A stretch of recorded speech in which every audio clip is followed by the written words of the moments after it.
These are the top 9 Tower of God characters that have yet to appear, but will reshape the story the moment they do. And the best part, we might not have to wait much longer to see them in action, as recently the official Webtoon YouTube channel dropped an interview with Tower of God creator SIU himself. And in it, the GOAT teased it's about time to start introducing characters he has kept hidden. This instantly got me thinking, who are the most important figures we have heard about in the story and blog posts, but haven't actually seen yet? So I did what any sane person would do. I dug through over 500 characters listed on the Tower of God wiki page and picked out the ones that I think could absolutely shake up the story once they finally appear. And let me tell you, some of these figures are so influential that they rival the family heads, Jahad, and maybe even the administrators themselves.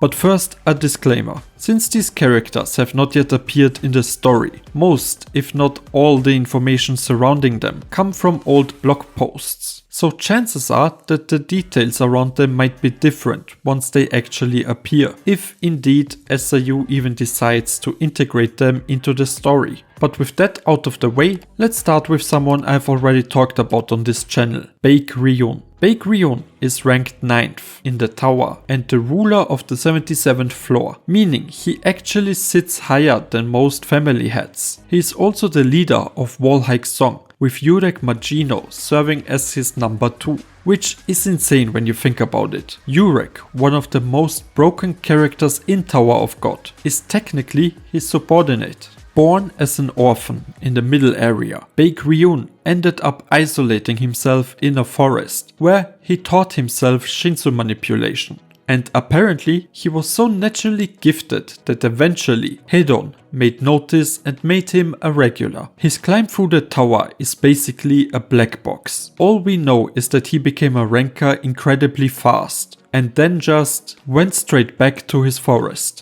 But this wasn't just any ordinary forest. It was rumored to emit a strange, mystical aura. And that's where destiny stepped in, because during his record-breaking climb, Yurek Magino stumbled into Baek Ryun's life. The two instantly became best friends, bonding over Yurek's stories of the outside world. Baek Ryun confessed he wanted to see the outside world, but couldn't abandon his forest. So, Yurek being Yurek decided to solve this problem in the most over-the-top way possible. He shouted and the entire forest shrunk, and Yurek put it in a box with wings and gifted it to Baek Ryun, which became the symbolic winged tree, the heart of Wolhaiksong. The last time we have heard of him, he was the one who sent Yurek to deal with the revolutionaries at the Sprout, which implies that Baek Ryun isn't just a powerful ranker, but he is also deeply tied into the tower's most well-kept secrets. Now let's talk about the family heads,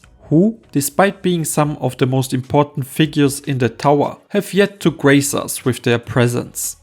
Ari Han, Hendolok Bloodmatter, and Tuperi Perie. Ari Han is the family head of the Ari family. The Ari family has close connections to both the Ariye and the Ha families, as Ari Han had 2 twin daughters with Ha Yurin, the family leader of the Ha family, and they were her only children, thus making the two the center of the Ha family. Due to the twins not being on good terms with each other, and both declaring themselves as Ha Yurin's rightful heir and fighting against each other, the Ari family is also known to get mixed up in their conflict. And while Ari Hon is known for his swordsmanship, Ari Han uses needles to fight. He, as well as the entire Ari family, are known to do whatever it takes to prevent wars. So far we have only seen one member of the Ari family, that being Ari Bright Sharon, who is a division commander under Kalawan.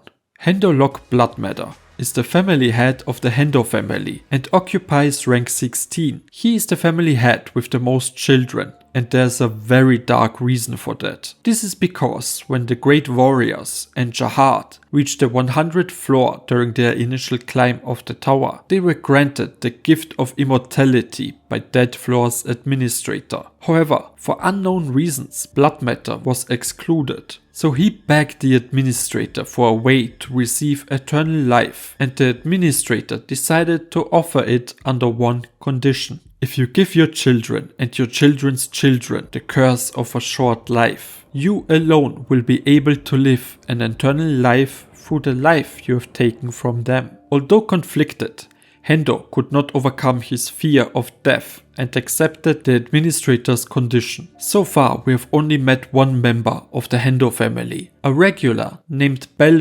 Berhino, whom we saw when Bam and the rest took the test on the 35th floor as they chased after the Hell Train. It also seems that Han Sang-yu might be deeply connected to Hendolok blood matter, as in chapter 108 of the 3rd season, Traumarai said that his friend is looking for him.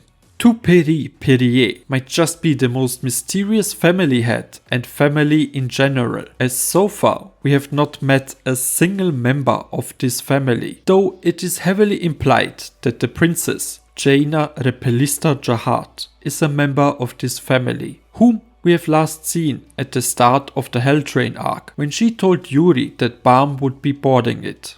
Tu Peri Perier has rank 11 in the tower and is known as the first lightbearer in the tower's history. When reminiscing about the time he became a lightbearer, he is known to say, "The heavens gave me the eyes of God."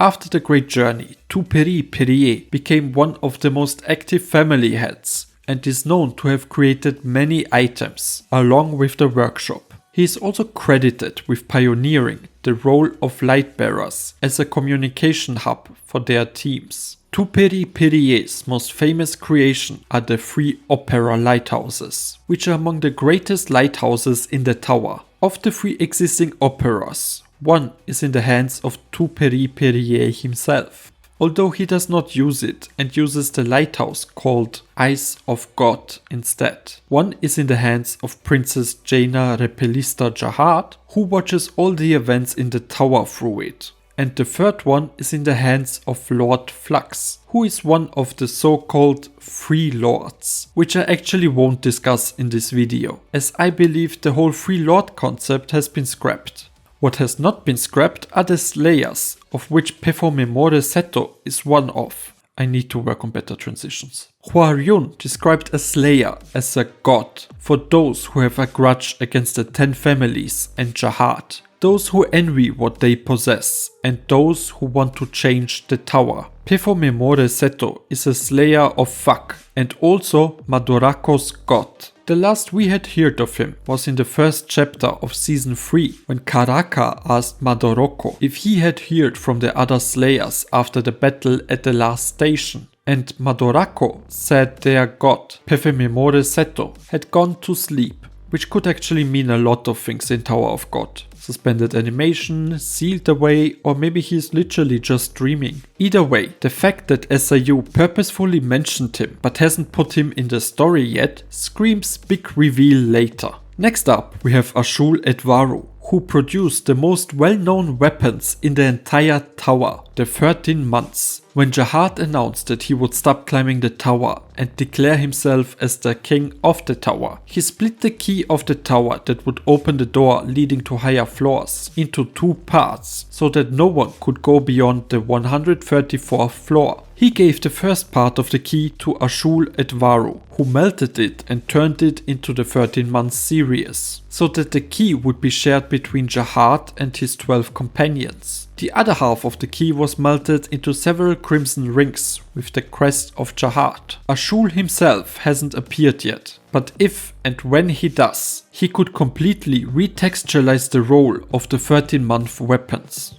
Next are actually 2 characters, Robert Eisand and Tommy, who both work for the Ranker Administration Office or Ranking Bureau. Or it would be better to say that they are the ones running it. The Ranking Administration Office is the organization that determines a ranker's, well, rank. Basically, they are the ones who say who has which rank. The bureau was created by Tommy after orders from Jahat, and today he is the director of the office. The deputy director of the Ranking Bureau is Robert Eisand. Tommy is a person who is always out playing instead of being in the office, while Robert Eisand has an outstanding and precise ability to handle matters. Thanks to this and his silent personality, he is also known by the nickname Robot Isand. At some point in time, there was a widespread rumor that he was a cyborg created by the workshop, but this was officially denied by the workshop. Tommy included Robot Isand in the rankings, despite him not being a ranker.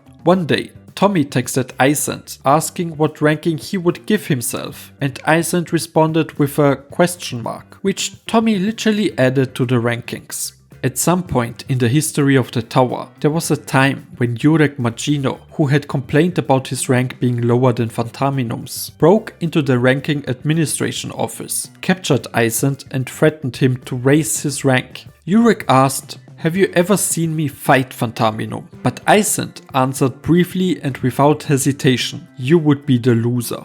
Jurek Magino was shocked and could not do anything but go home bitterly. After that incident, Jurek Magino was teased and called names such as Jurek Luzano, Luzarek Magino within Wolhaiksong. And it is said that the teasing went so far that comic books that retold this incident were published, sold and became popular. Baek Ryun stated that these comics would have a great effect in the treatment of depression. Neither Tommy nor Robert Isand has appeared or been mentioned in the webtoon yet, and while it's possible that SIU scrapped them, I really do hope they show up, because if anyone understands the true hierarchy of the tower, it's them.